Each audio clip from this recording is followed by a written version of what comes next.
नमस्कार, नाशिकची गौरी ह्या माझ्या यूट्यूब चॅनलमध्ये तुमच्या सगळ्यांचं खूप खूप मनापासून स्वागत। चला सगळ्यांना शुभ संध्याकाळ। आणि आता आज संध्याकाळी जेवायला काय करायचं खूप मोठा प्रश्न होता, कारण प्रत्येकाची आवड निवड वेगळी आहे। मुलांची आवड वेगळी, मिस्टरांची आवड वेगळी, याला हे पाहिजे त्याला ते पाहिजे, सगळ्यांच्या आवडीनिवडी वेगळ्या आहे। शेवटी ठरलं की छान उपमा करायचा म्हणून। तर म्हटलं आज छान मोकळा असा उपमा कसा करायचा, अगदी सॉफ्ट उपमा, उपीट म्हणतात काही जण त्याला। तर छान उपमा बघूया आपण कसा करायचा, ते अगदी चविष्ट ते पण सोप्या पद्धतीने। चला बघूया। त्यात जाड रवा, उपम्यासाठी जाड रवा घ्यायचा। जाड रवा मी घेतलेला आहे भाजायला आणि बारीक गॅसवरती रवा भाजत ठेवलेला आहे। उपमा करताना एक टिप लक्षात ठेवा, जेव्हा आपण रवा भाजतो, म्हणजे मी जेव्हा हॉटेल मॅनेजमेंटचा शेफ कोर्स डिप्लोमा केला होता तेव्हा सांगितलं होतं, जेव्हा हॉटेलमध्ये नाश्त्याला जो उपमा देतात तो खूप चविष्ट लागतो आणि छान मोकळा खिला खिला असा असतो। तर त्याच्यामुळे हे जेव्हा आपण भाजतो ना रवा, तेव्हा याच्यामध्ये साधारणतः अर्धा चमचा चांगलं तूप आपण घालणार आहोत। खूप जास्त तूप घालायचं नाही, अर्धा चमचा चांगलं तूप याच्यामध्ये घालायचं आणि थोड्याशा तुपावरती हा रवा भाजायचा आहे। मग याचा जो उपमा होतो हा खूप छान होतो। ही टीप मात्र तुम्ही उपमा करताना लक्षात ठेवा आणि नक्की करून बघा, खूप सुंदर असा उपमा लागतो। थोडंसं तूप घालून रवा भाजायचा, तेल नाही वापरायचं। आता हा जो रवा आहे हा छान असा रंग बदलेपर्यंत, म्हणजे अगदी खूप जास्त चॉकलेटी रंगावर भाजायचा नाही, पण पक्का भाजायचा। हा रवा जर पोटामध्ये कच्चा राहिला, म्हणजे अर्धवट कच्चा जर राहिला, तर मग तो जो उपमा आहे ना तो चिकट होतो। त्याच्यामुळे रवा भाजताना छान असा गोल्डन ब्राऊन कलर वरती पक्का भाजायचा आहे। ही टीप मात्र लक्षात असू द्या। अर्धा चमचा तूप घालायचा आणि मग रवा भाजायचा, खूप छान असा त्याचा स्वाद लागतो। मीडियम गॅसवरती हा रवा आपण छान भाजून घेऊया।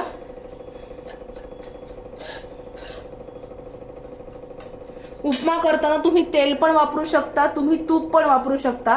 तूप घातलेला उपमा खूप छान लागतो, किंवा थोडंसं तेल आणि थोडंसं तूप असं एकत्र करून सुद्धा तुम्ही उपमा करू शकता, खूप छान अशी चव लागते। काही काही जणांना उपम्यावरती चांगलं तूप घालून खायची सवय असते, तर ते तर उत्तमच आहे। आणि समजा जर तुम्हाला तुपामध्ये नाही आवडत जास्त, तर नुसतं तेल वापरलं तरी चालेल, नाही तर मग अर्धा चमचा, तुमचं काही जेवढं तेलाचं प्रमाण असेल तेवढं निम्म निम्म, म्हणजे थोडं तेल आणि थोडं चांगलं तूप, डालडा तूप वापरायचं नाही, चांगलंच तूप याला लागतं। हे बघा, तूप घातल्यानंतर असा मोकळा मोकळा भाजला जातो रवा। ऑप्शनल आहे, पण तूप जर घालून तुम्ही रवा भाजला तर तुम्ही अगदी, म्हणजे हा याचा चव छान लागते आणि तो रव्याचा जो खमंग वास असतो भाजलेला, तो पण खूप छान असा त्याच्यामध्ये उतरतो। असा छान रंग बदलेपर्यंत गोल्डन ब्राऊन कलर वरती आपला जो रवा आहे हा भाजून घ्यायचा आहे छान। हे बघा, रव्याचा रंग बदलत चाललेला आहे। खूप जास्त डार्क किंवा खाली लागेल असा रवा भाजायचा नाही, फक्त त्याचा रंग जो आहे तो बदलला पाहिजे। हे बघा,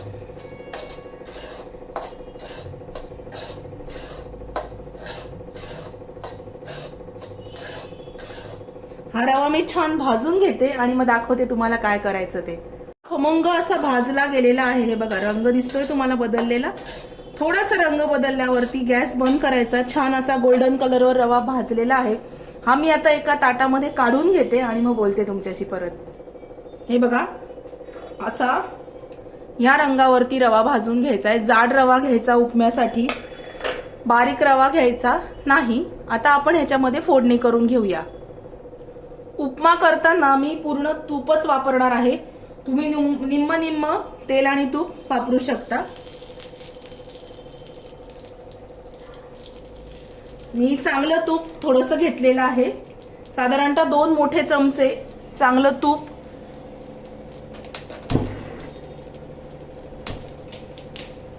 तुम्हाला तूप नसेल आवडत, पूर्ण तेलामध्ये केला तरी चालेल, किंवा निम्म तेल आणि निम्म तूप असं घ्यायचं थोडं थोडं, आणि मग फोडणी करायची।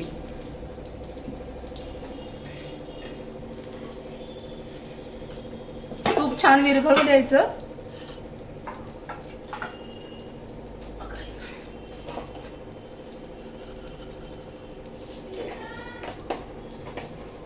आता याच्यामध्ये घालूया थोडी मोहरी,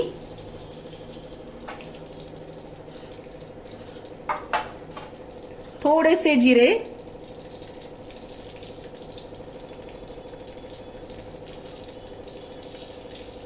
तुम्ही काजू असतील तर काजू पण घालू शकता, पण कुठलाही पदार्थ मी जास्त हेवी होईल, पचायला जड जाईल असं मी काही करत नाही, साधा करत असते साध्या सोप्या पद्धतीने. आता आपण याच्यामध्ये घालूया शेंगदाणे. हे शेंगदाणे छान मस्तपैकी खरपूस याच्यामध्ये परतून घ्यायचे.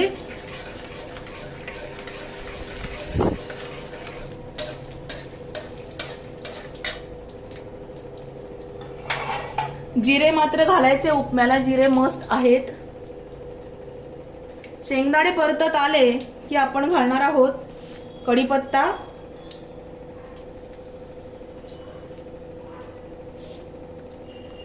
मिरचीचे तुकडे, दाणे आधी छान परतून घ्यायचे. कांदा घालायचा, कांदा आवडत असेल तुम्हाला तर कांदा घालायचाच असतो उपम्यामध्ये. माझ्या मुलांचे खायचे खूप नखरे आहेत त्याच्यामुळे मी काही कांदा घातलेला नाहीये. टोमॅटो आणि मटार मी घालणार आहे उपम्यामध्ये, कांदा अगदी तुम्ही घालू शकता.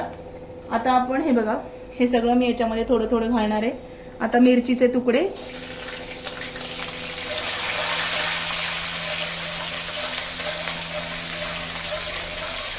हे झाल्यानंतर याच्यामध्ये घालणार आहोत मटार.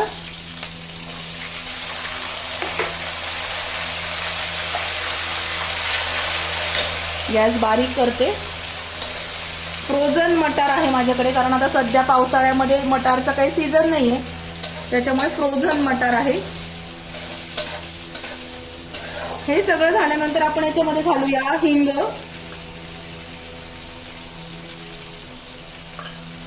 हिंग घातल्यानंतर आपण याच्यामध्ये घालणार आहोत 1 चमचा उडदाची डाळ.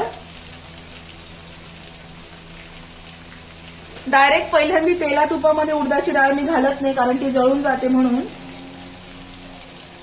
1 ते 2 चमचे उडदाची डाळ घालायची.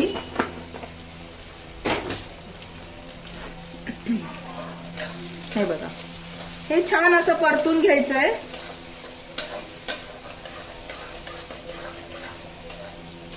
हे बघा,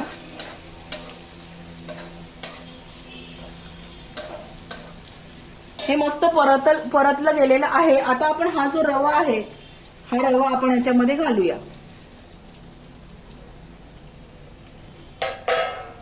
रवा घालायचा आणि छान हलवून घ्यायचं, हे परतायचं. रवा ऑलरेडी भाजलेला आहे, आता तुपामध्ये छान तो आपल्याला एकदा परतून घ्यायचा आहे.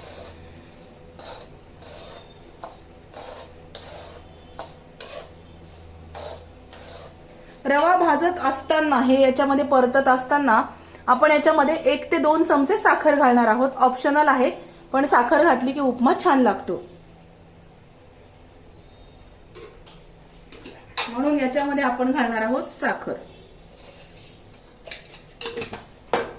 साधारणतः 2 चमचे मी साखर घातली. हे छान 2 मिनिटांसाठी परत ह्या फोडणी केलेल्या, आपण जे काही फोडणी केलेली आहे त्याच्यामध्ये छान असं परतवून घ्यायचं. नंतर याच्यामध्ये घालूया मीठ. आणि जेव्हा आपण रवा गरम एखाद्या ताटात ओततो तेव्हा तो चिटकतो. थोडासा थंड झाला की असा हात फिरवला याच्यावर, तो रवा सगळा निघून येतो. ही एक टीप लक्षात असू द्या.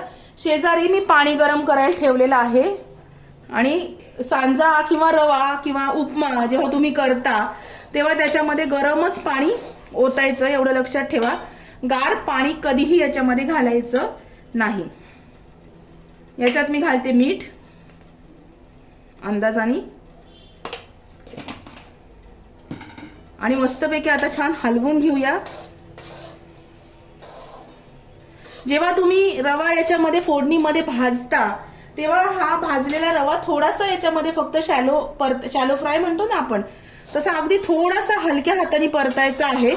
आणि हे झाल्यानंतर जेव्हा तुम्ही हे पाणी ओतता तेव्हा इथे मध्ये असं थोडंसं आळं करून घ्यायचं आणि मगच हळूहळू पाणी ओतायचं, नाही तर ते सगळं उडतं. हे बघा, हे गरम पाणी करून घेतलंय. थोडं थोडं पाणी ओतायचं. तो रवा सगळा त्या पाण्यामध्ये ओला करायचा असा. आणि मग हळूहळू तुम्ही याच्यामध्ये पाणी ओतणार आहात. खूप असं भस्कन पाणी ओतलं तर ते आपल्या अंगावर उडतं, गॅस ओटा सगळं खराब होतं. त्याच्यामुळे असं काही करायचं नाही.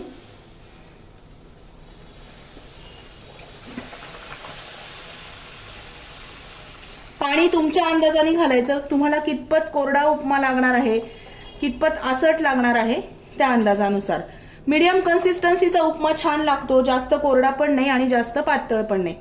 पण आपण जर आसट उपमा केला तर तो वयस्कर माणसांना सुद्धा छान खाता येतो, म्हणून मी थोडासा आसट उपमा करते.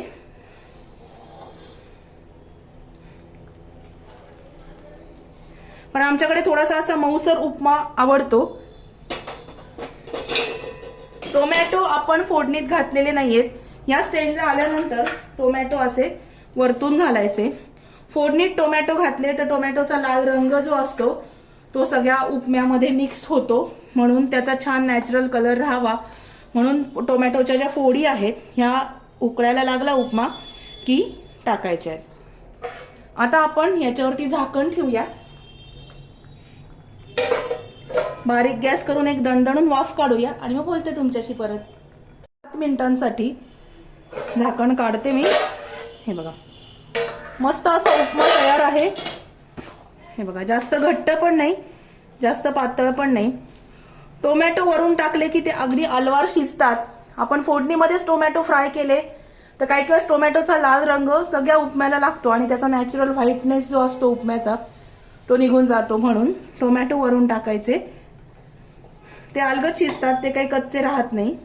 हे बघा, मस्त असा उपमा तयार आहे. या सगळेजण खायला आपण मस्तपैकी उपमा एन्जॉय करूया. आणि छान अशी हिरवीगार कोथिंबीर आहे, ही मस्तपैकी याच्यावरती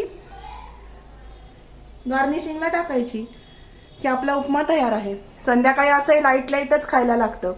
त्याच्यामुळे उपमा बनवला आज. कशी वाटली आजची रेसिपी नक्की कळवा. तुम्हाला एक टिप लक्षात ठेवा, कोथिंबीर घातल्यानंतर, मी गॅस बंद करते. कोथिंबीर घातल्यानंतर तुम्ही जर 5-10 मिनिटांनी किंवा अर्धा तासांनी जेवायला बसणार असाल तर ही कोथिंबीर घातल्यानंतर हे जे झाकण आहे हे असंच ठेवायचं. ही जर कोथिंबीर तुम्ही पटकन याच्यामध्ये सगळी हलवली गरम उपम्यामध्ये तर त्याचा रंग जो आहे नॅचरल ग्रीन कलर तो निघून जातो. म्हणून ही फक्त याच्यावर टाकून ठेवायची. तुम्ही जेव्हा जेवायला बसणार असाल तेव्हा हा उपमा सगळा छान हलवायचा. हे बघा, मस्तपैकी उपमा तयार आहे. तुम्हाला जवळून दाखवते. हे बघा, मस्त असा उपमा तयार आहे. जेवायला बसायच्या आधी मस्त कोथिंबीर हलवायची, लिंबाची फोड, लिंबाचं लोणचं किंवा कैरीचं लोणचं याच्याबरोबर मस्तपैकी उपम्याचा आनंद घ्यायचा बरं का. कशी वाटली आजची रेसिपी नक्की कळवा. व्हिडिओ आवडला असेल तर व्हिडिओला लाईक करा, शेअर करा, सबस्क्राईब करा. भेटूया अशाच नवीन व्हिडिओमध्ये नवीन विषयाबरोबर उद्याला. तोपर्यंत स्वतःची काळजी घ्या. Bye bye, good night.